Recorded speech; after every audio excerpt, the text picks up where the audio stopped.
जिन्होंने हमें इतना बड़ा किया। माता अपने खून से दुग्ध बनाकर हमको पिलाती है, हम उससे पोषित है। उसी माता पिता को दुख पहुंचावे तो यार जीवन किस काम का। हम तो यही कहते हैं कि ललचाओ।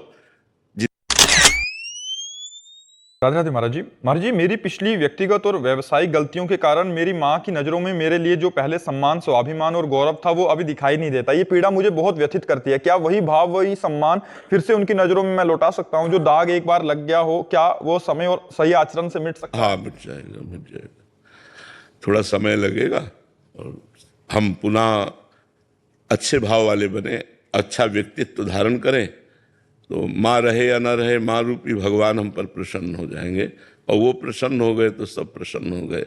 जा पर कृपा राम की हुई, ता पर कृपा करे सब कोई। यदि भगवान प्रसन्न हो गए तो पूरा विश्व प्रसन्न हो जाएगा, क्योंकि भगवान विश्वात्मा है। तो हमें चाहिए, हमें अच्छे आचरण करना चाहिए, माता पिता को दुख नहीं देना चाहिए। माता पिता हमारे भगवान हैं। मातृदेव हो पितृदेव हो, ऐसे उनकी आराधना करें तो हमारा जीवन सफल हो जाए। अगर हमारे आचरणों से हमारे माता पिता को दुख पहुंचा तो फिर हमारा जीवन धारण करना, हम जब स्वयं अपने माता पिता को दुख पहुंचा दिया तो हम जीवन में देखो, मनुष्य जीवन की सार्थकता है किसी एक को विश्व में परोपकार करके सुख पहुंचा दो, जिससे स्वार्थ बुद्धि न हो। ये भी लौट के न हो कि हमें थैंक यू बोले। एक को करो तो कम से कम तुम्हारा मनुष्य जीवन तो सार्थक हो गया। किसी एक को आप सहयोग कर दो तो औरों की बात जाने दो, पहले अपने माता पिता का सेवन करना चाहिए, सेवा करनी चाहिए, जिन्होंने हमें इतना बड़ा किया। माता अपने खून से दुग्ध बनाकर हमको पिलाती है, हम उससे पोषित है। उसी माता पिता को दुख पहुंचावे तो यार जीवन किस काम का। हम तो यही कहते हैं कि ललचाओ, जिनके माता पिता हैं ललचाओ कि इनको हम प्रसन्न कर लें। कैसे प्रसन्न कर लें? अच्छे वस्त्र, अच्छा भोजन, औषधि, अच्छे आचरण, जिससे वो देख करके उनको गर्व हो कि हमारा बेटा सही चल रहा है।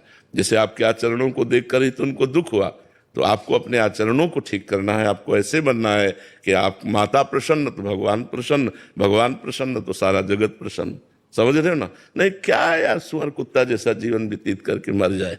मनुष्य जीवन दिव्य जीवन है। वही खाना पीना, भोगना और नशा करना, सब ऐसे पशु जैसा जीवन व्यतीत, उत्तम जीवन। हम किसी के काम आ गए, हमारा जीवन किसी को सुख पहुंचा दिया, तब तो माता पिता के द्वारा तैयार किए हुए जीवन की सार्थकता रहे।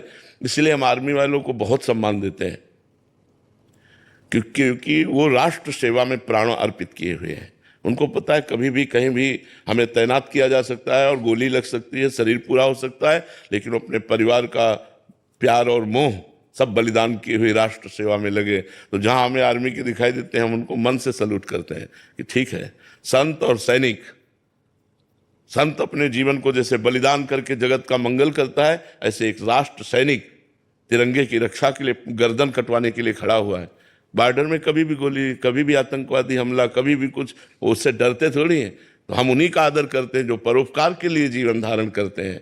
तो ये हम परोपकार ही मनुष्य जीवन की सार्थकता है, जो दूसरों के काम आ गया।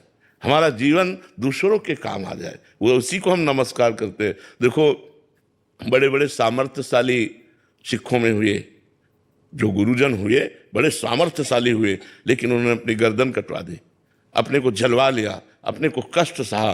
किस लिए? कि हमारे धर्म की रक्षा हो, धर्म हमारा ना जाए। तो हम उनकी चरणों की वंदना करते हैं, हम आज उनका यश गाते हैं, उन वाहिगुरु के चरणों की शरण में होते हैं। हमारा मनुष्य जीवन कितना निम्न कोटि का होता जा रहा है कि हम अपनी केवल वासनाओं की पूर्ति के लिए ऐसे जीवन को नष्ट कर रहे हैं। नहीं, उठो और अच्छे बनो, गंदे आचरणों का त्याग करो। समाज में ऐसा कम से कम हो कि आदमी परोपकारी है, माता पिता देखकर सुखी हो, परिवार मोहल्ला देखकर सुखी हो। अब शराब पिए लड़खड़ाते गिर रहे हो, गंदे आचरण कर रहे हो, वो सब ठीक नहीं है। ठीक।